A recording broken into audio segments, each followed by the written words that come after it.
but how much does the wood like really influence the taste over the meat when you're smoking or barbecuing?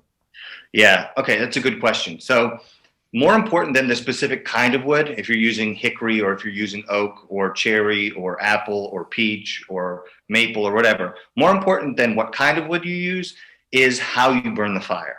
So, if you have a fire where the wood is kind of smoldering, then you're going to get this kind of bitter, acrid, gross taste on the outside of the barbecue.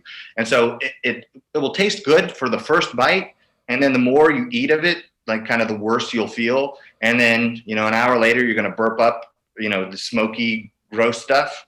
And the reason that you get a different flavor when it's smoldering is because the temperature at which the wood burns is going to determine the compounds that it produces.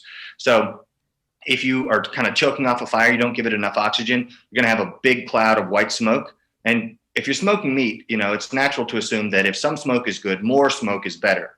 But really, kind of the opposite is true. You want to see almost just clear heat waves coming out of your smokestack, because when the wood is burning with lots of oxygen, it's burning really hot. It creates small molecules that are they're going to be see-through, but those are the most flavorful molecules. So if you're burning a really healthy fire, you're going to be surrounding that meat with really flavorful smoke that's going to pay off in the end after you have, the long cook.